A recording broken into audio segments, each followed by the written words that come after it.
Hey y'all, we're back with another episode of Small Talk. You already know, two queens, two perspectives, one topic. Asia, what are we getting into today?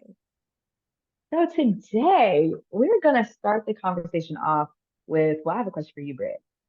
Is what you accept from others what you think you deserve? Okay.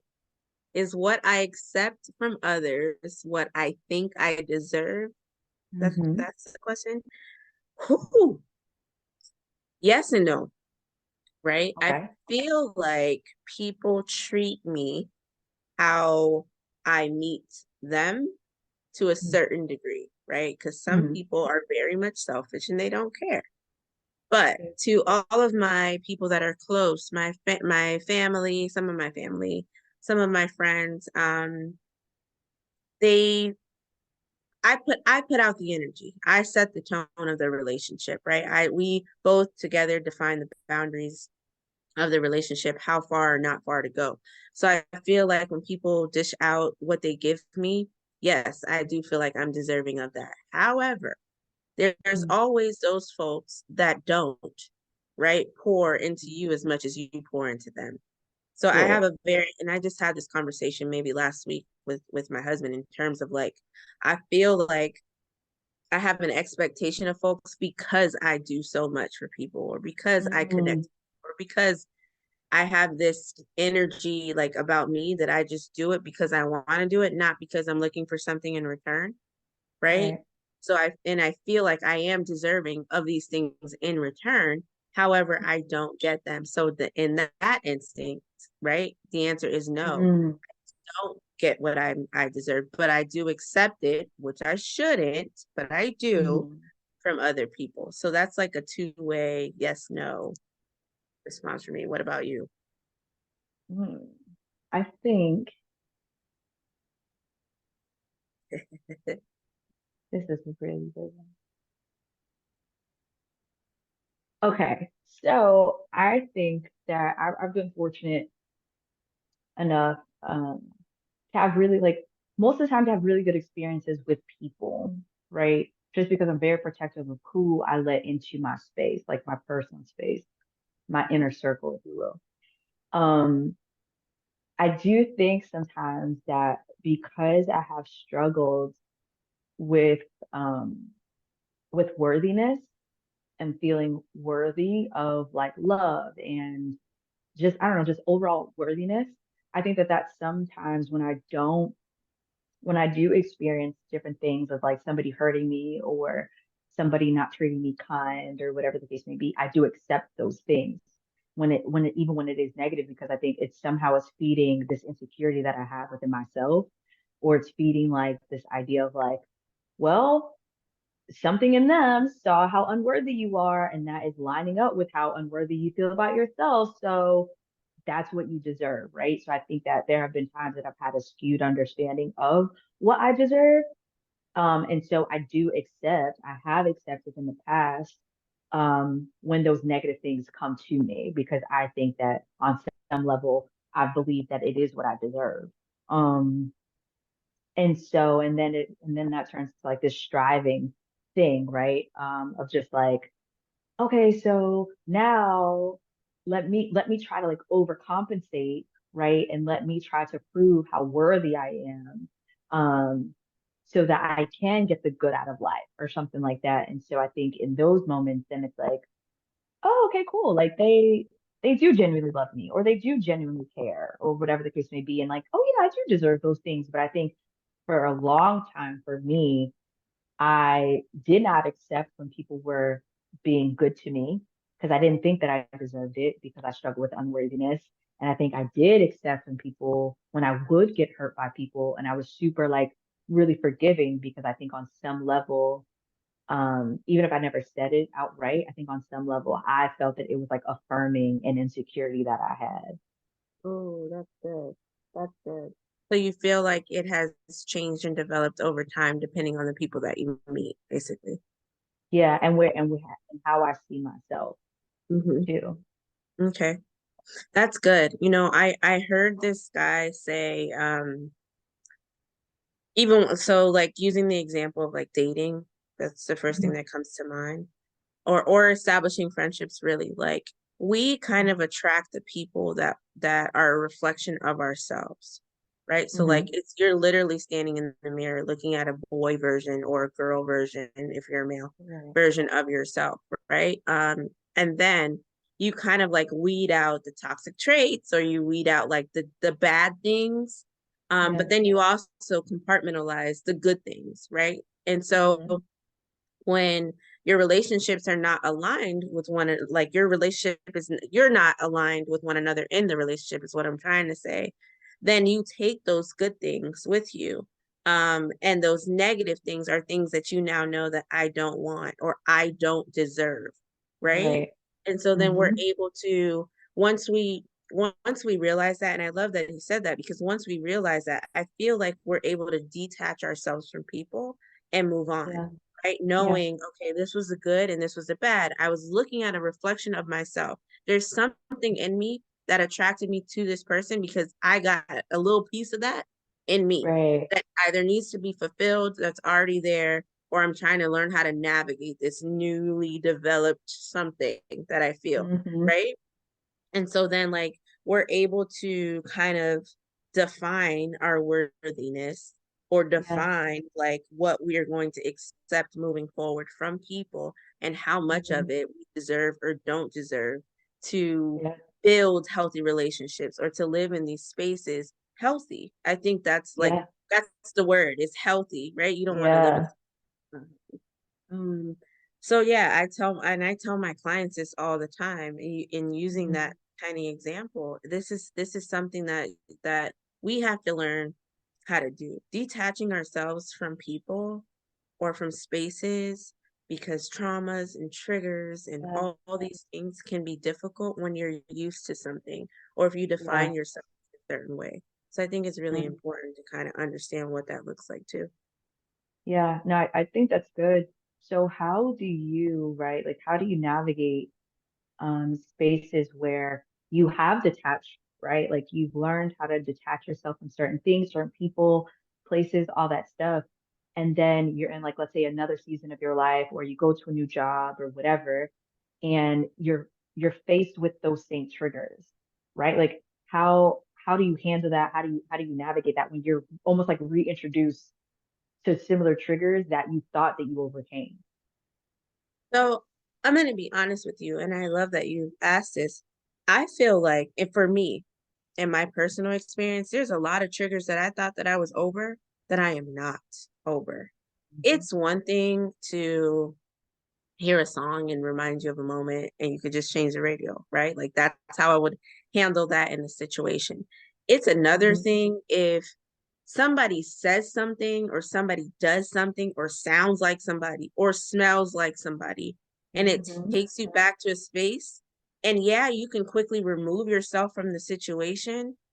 But if you can't walk through that situation, if I can't sit next to somebody that smells like something that reminds me of somewhere that I've been, I'm not over Mhm. that. And that is a trigger reminder that there needs to be a little bit more healing in this Mhm. space because I'm not able to sit through this. Mhm. So to answer your question, like how do I navigate it for the triggers that I feel like I successfully healed from, Mhm. and I put healed in quotation marks because I healing is just like an ongoing process for Yeah. me. It's never a full healing. You will Mhm. never be at 100% out.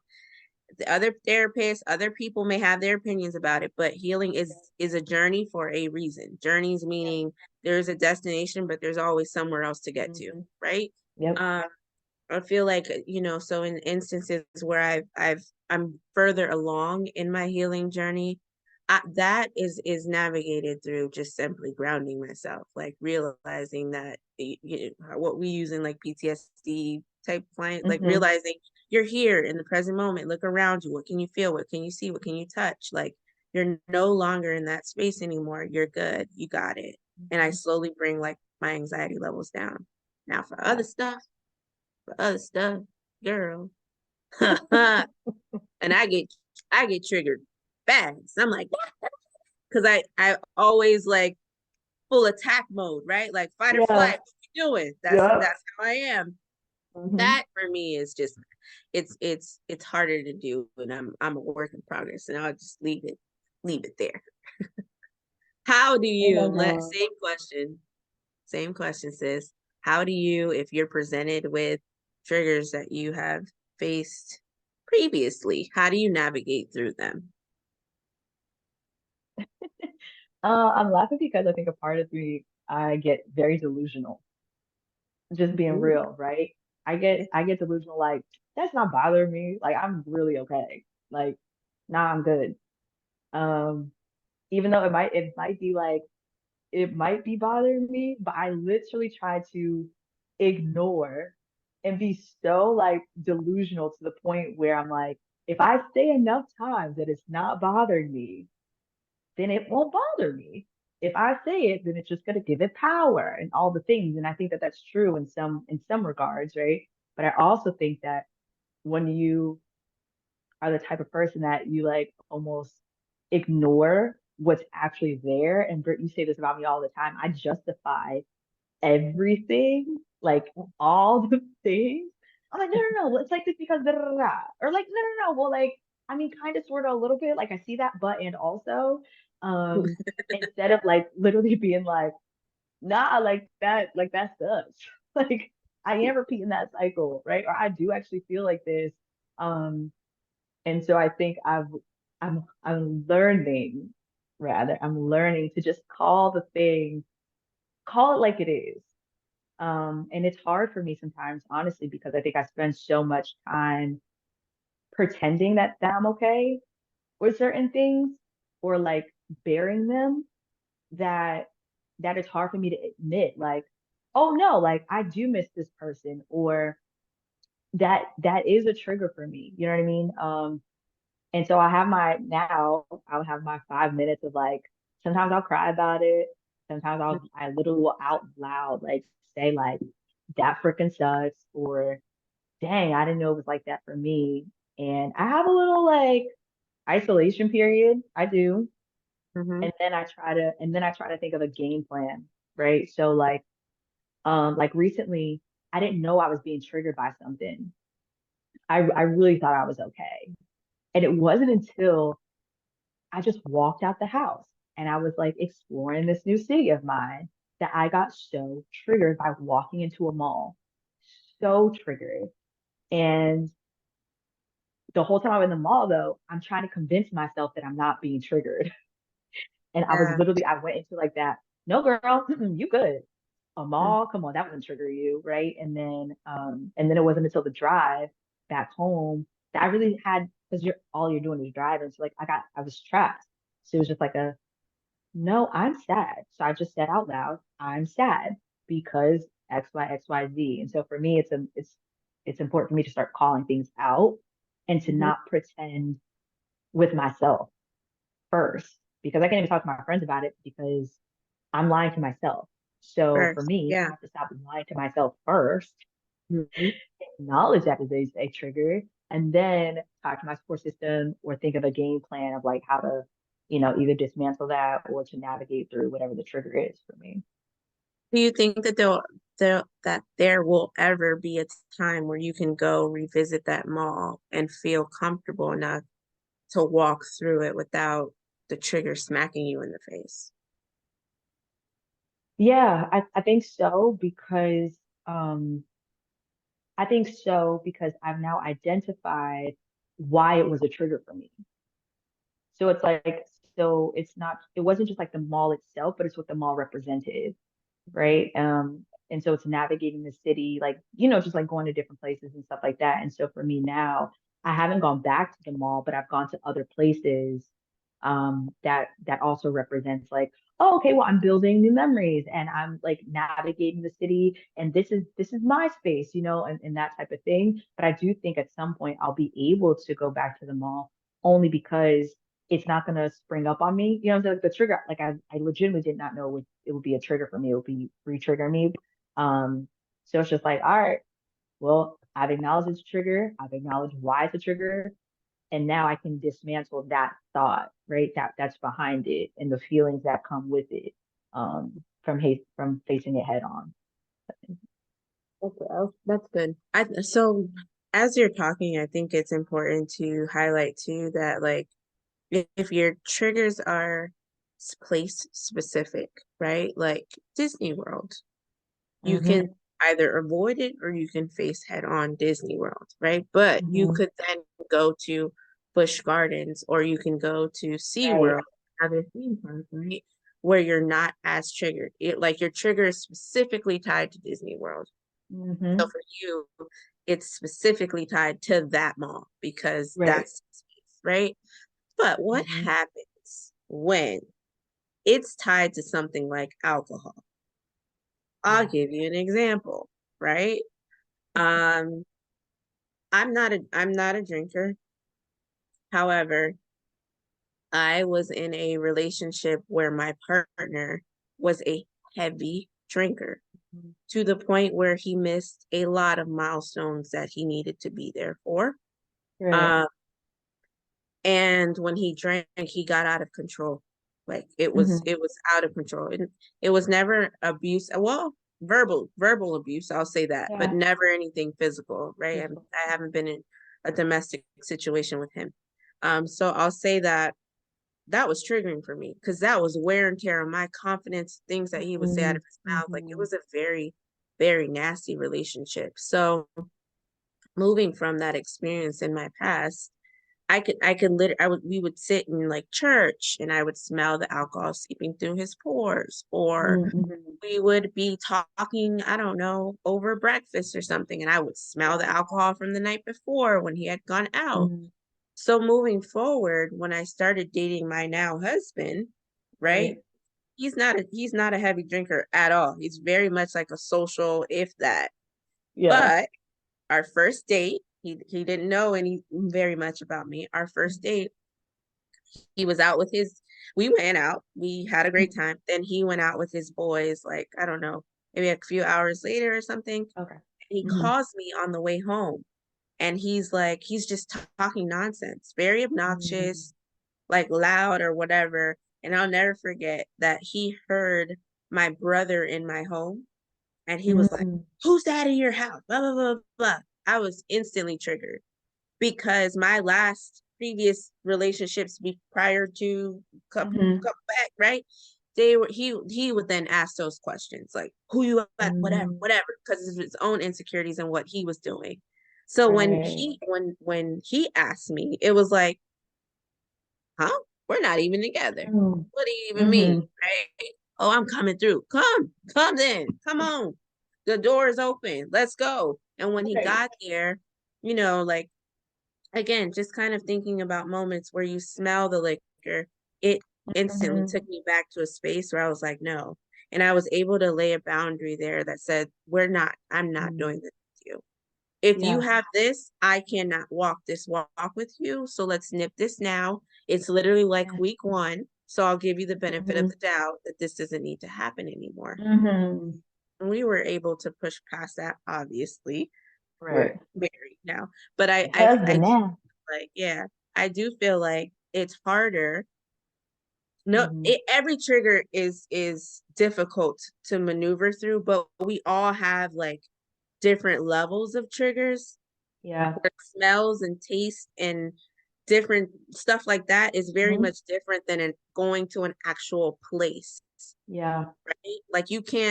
you can avoid going there, but you can't get rid of alcohol being served in a restaurant. You Yeah. can't get rid of cigarettes being smoked somewhere, Yep.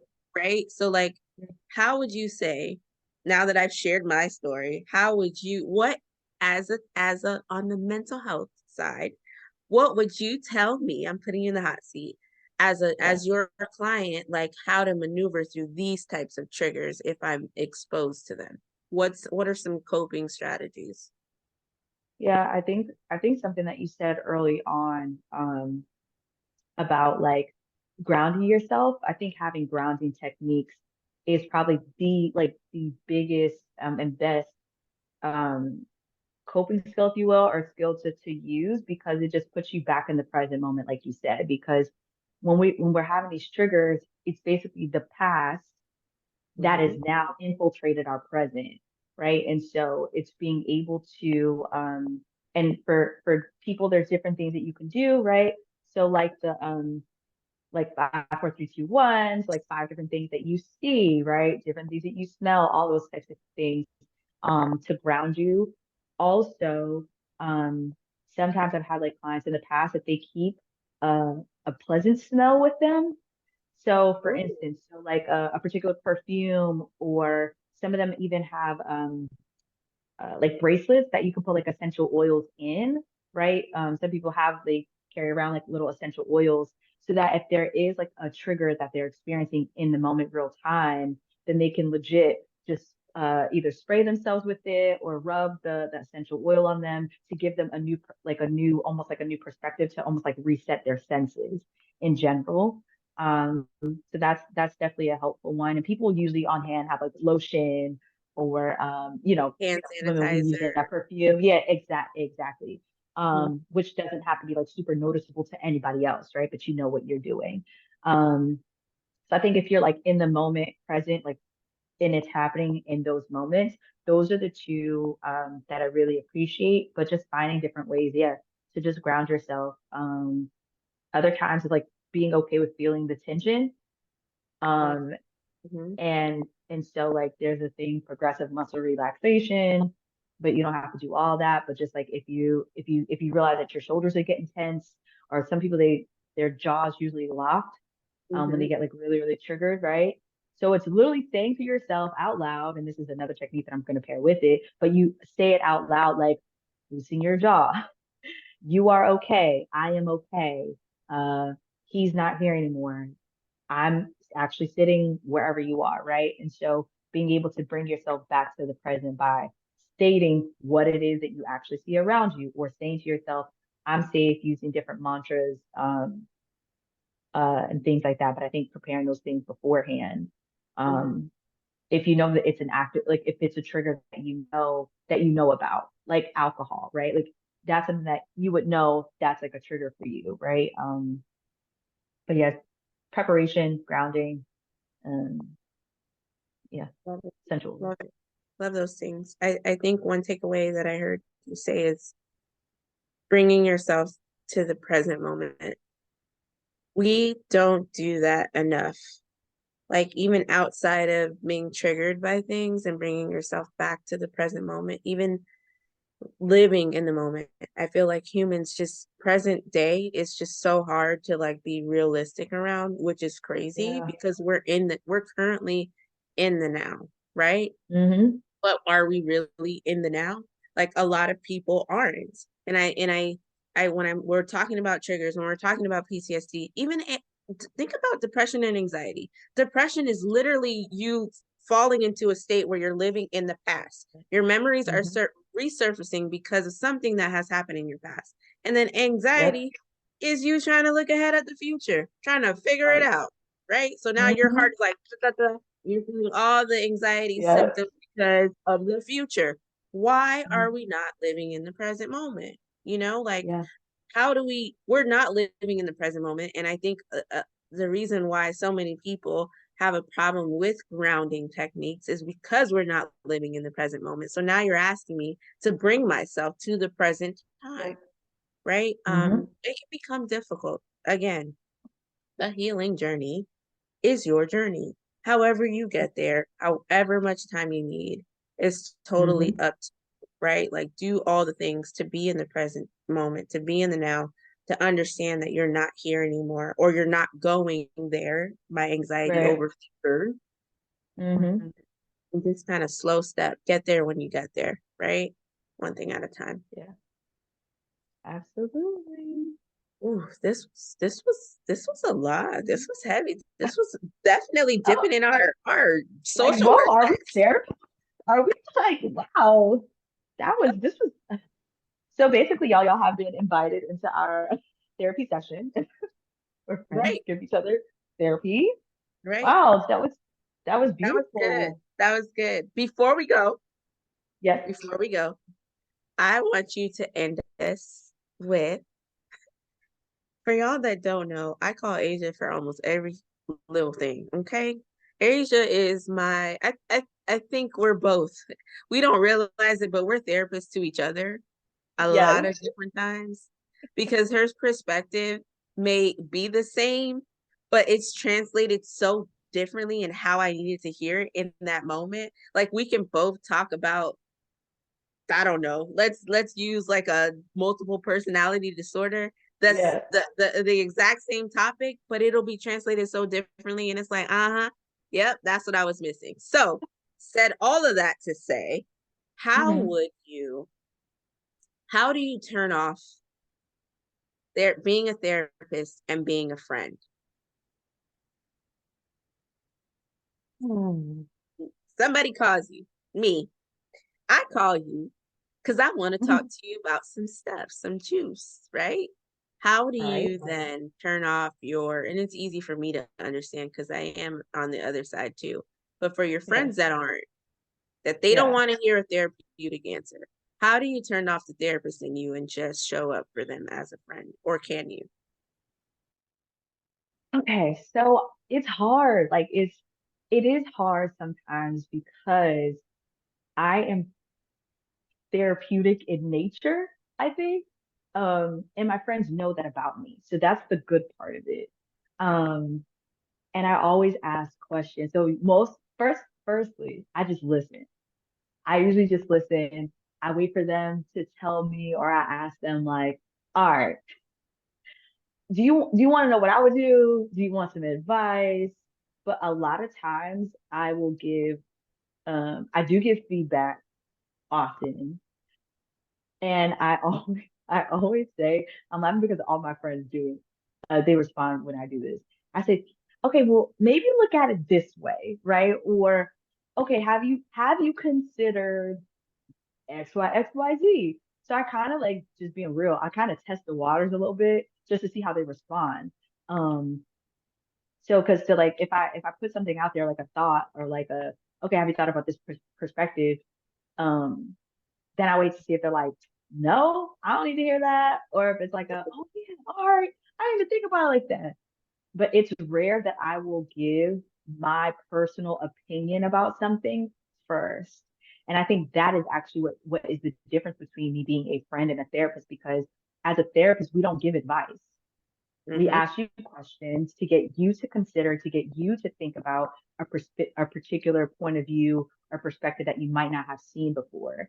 And I think Mm-hmm. that's the way that I approach my friendships. So sometimes I don't give a lot of advice unless I'm asked explicitly to do so. Um, I ask a lot of questions, which I think that is therapeutic in nature. So it's hard, actually. The more I think about it, it's hard to turn it off. Mm-hmm. But I always, but I'm able to sit with my friends differently than I am with like a client, right? So with a client, it's straight like, I don't know, just asking, asking, asking. Mm-hmm. But like with my friends, I know them, you know what I'm saying? So like I'm like, yeah, oh girl, yeah, that makes me mad too, you know, or like I'm able to like relate to them still in a different way than I do with my clients. But it's hard. It's actually hard to do because I feel like my identity is just both. Yeah. My identity is literally I'm a therapeutic person, which Mm-hmm. makes me a good therapist. And I also think it makes me a good friend because I just keep it real with my friends. Mm-hmm. Yeah, I'd have to agree with you Mhm. there. I'm gonna be real and just say there is no on and off switch, at least for me. I can't I can't turn it Mhm. off. I that the advice part 100% wholeheartedly agree with you Mhm. because we're so conditioned in our mind not to give advice like, well, this is what I think you should do, Yeah. right? It's more so of like, how did you view that? What do you think you should have did instead, right? Like that's Mhm. that's that's how the conversations kind of go. But I can't turn it off. Even I'm learning, like this has had such being a since graduation, like it Mhm. has had such a an impact on my communication skills. Like I was a great Mhm. communicator before, but now, Mhm. not to toot my own horn, but I feel like I'm top tier because I'm actually listening to listen, right? Like I am actively listening to you. Yeah. Before, I would hear you, but I'm already creating my response in my brain, right? And Mhm. I'm still going to Yeah. communicate that. But in learning to be a therapist, I've worked on tone, I've worked on delivery, I've worked on Mhm. understanding the person, Yeah. empathizing with the person. Like they Hmm. may feel like this in this moment. That's why the behavior is viewed like this. Like that's Yeah. literally what goes through my brain as I'm talking to different people. And Hmm. it has brought about less arguments. It like with friends, it Hmm. with my spouse, like my Yeah. parents, with family, like it's less argumentative because now again, everybody's Hmm. entitled to their own opinion. Everybody's saying Yep. their viewpoint, and I'm trying to process what they're thinking about, how they're Yeah. connecting to their emotion in this moment. Hmm. That's what's going through my brain, and I can't unlearn how to do that. Yeah. Right. So, Britt, that's so good. Because even as you're saying that, I'm realizing because one of the things that if you know me, you know I'm a very sarcastic person.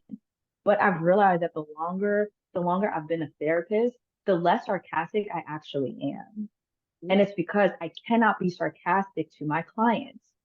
It does not translate well. Granted, there are some of the teenagers that I work with, and like we'll go toe to toe, right? We just having a good time cutting up in sessions. mhm, But I had to learn because I did not have an off switch for my sarcasm, like at all. I was always sarcastic. And being a therapist has literally taught me like, no, like I can't always be trolling people. I cannot do that. And mhm, so that is actually I can't, and I have fun doing it. Like I love being sarcastic. It's a part of who I am. But mhm, learning, that's actually one of the things that I've learned how to do better in my communication with people. And I think that that does translate into me being able to listen and to come with a genuine response too. Because sometimes like my first response would be like for me to troll, for me to like, be sarcastic about something. But now that I'm a therapist, it's like, okay, sis, what is your first response? What is your second response? And if you cannot get to your second response, just listen for a second. Like just yeah, like yeah, just pay attention to you. And I think sometimes people think that when you are a therapist, you're always analyzing the other person. I would argue that you, as a therapist, you actually analyze yourself more. mhm, It's not about the other person. It's how you're responding, how you're being therapeutic, if you're being helpful or not, all those different things. mhm, mhm. Oh, I love that. That is so good. And also also trying to realize if the response is necessary to be solution based, right? Hmm. Like we as people, when we talk to other people, especially when we're venting, we oftentimes want to provide a solution to this. How do we Yep. solve this issue? When a lot of times people are just talking to talk, right? Hmm. Just because they need to let it out. They need their voice to be heard. They need to hear themselves say things out loud to then process it and be like, huh, wait a minute, that sounds really dumb as I just said that. Right? Even with our friends and family. Like Yep. you don't realize things because we keep them locked in our heads so often. So to basically piggyback off of what you said, all of those things, right? We are analyzing ourselves more than anything, but also to kind of look at do these responses require solutions or are we just actively using our listening skills? Yeah. Oh, yeah. Naps. And this has been another episode, another season of Small Talk. You already know, two queens, two perspectives, one topic. We will see you on the next season. Bye. Bye, y'all.